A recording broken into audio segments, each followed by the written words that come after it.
Today we have a 2024 Cadillac CT4-V Blackwing. In this video, I'll talk about what the CT4-V Blackwing is, how I feel about the interior space, and what it's like to drive it.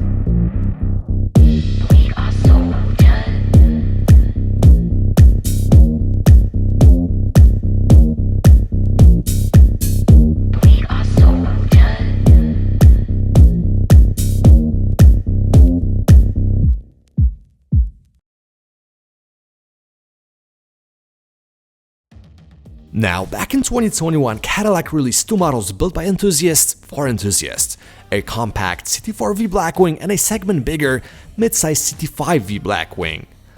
As a matter of fact, last year I had a chance to spend some time with the CT5 and, let me tell you, I fell in love with it. I was enchanted by its incredible V8 motor, driving characteristics and usability. Now, as a fan of performance compact sedans, I could not forget about the smaller CT4, so this year I got my hands on one. So, what exactly is it?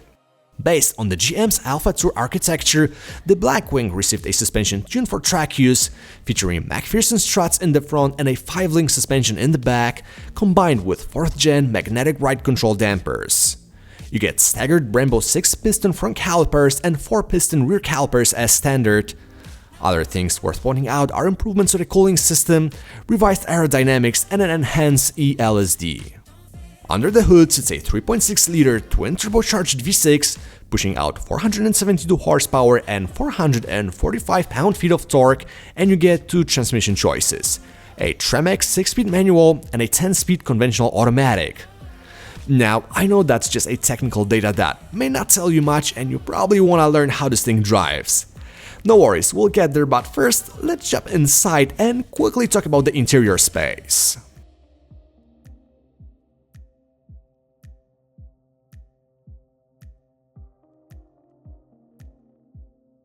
I don't want to spend too much time talking about the cabin, but I gotta admit, it's a mixed bag. On one hand, the fit and finish is good, but at the same time, some plastic elements look they were taken straight out of a Chevy Malibu. I mean, they're alright, but you would expect more from a product that competes with Audi or BMW. In terms of technology, you get a fully digital customizable gauge cluster which can display various vehicle information and allows you to select different themes, and an infotainment display which is pretty much the same thing you find in other GM products. The OS is extremely easy to use, it features wireless Apple CarPlay and Android Auto, and you can control it either via a touchscreen or a knob placed in the center console.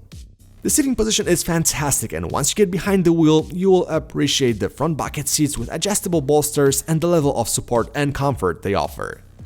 Now, moving to the back, your passengers are not gonna have a great time sitting behind tall drivers, but that's the nature of most cars in this segment. Alright, so that was the interior of the CT4-V Blackwing. Let's get it on the road now and see how it drives.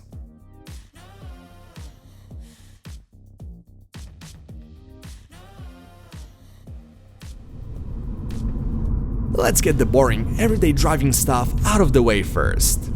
Now, as a daily, the CT4-V Blackwing is fantastic. The ride is very smooth with the suspension absorbing imperfections and potholes the way you wouldn't expect from a performance car.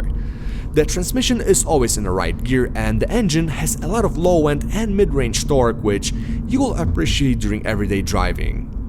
Add a well-isolated cabin with good set of driving assist features to that, and you get a great cruiser that can be liked even by your significant other.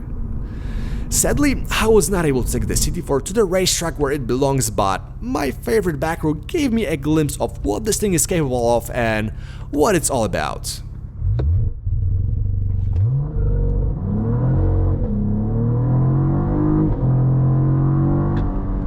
Now, due to the bumpy nature of my favorite back road and segments with uneven pavement, I didn't put the suspension in most hardcore track mode but in softer sport.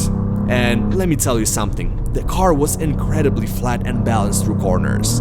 If you removed a Cadillac badge from the steering wheel, I would have thought that I'm driving an older generation BMW M car. The Blackwing CT4 is very willing to rotate, and I got a good understanding of its limitations, which made me feel confident pushing it.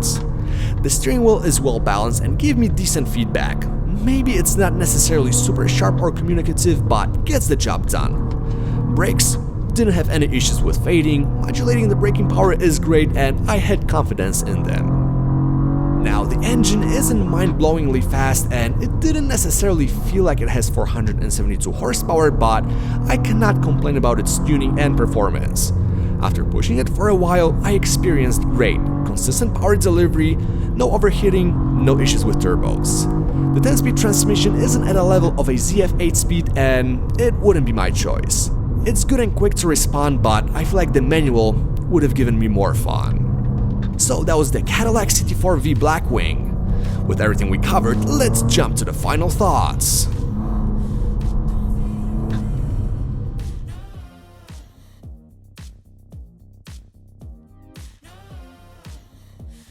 Do I like it more than a CT5-V Blackwing?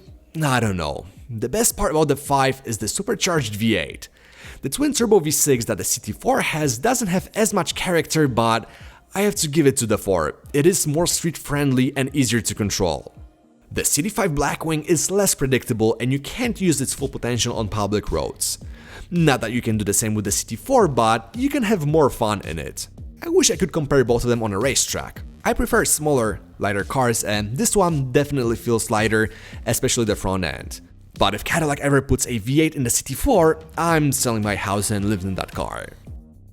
Pricing starts at $63,000 for cars with a 6-speed manual and $66,000 for models equipped with a 10-speed automatic.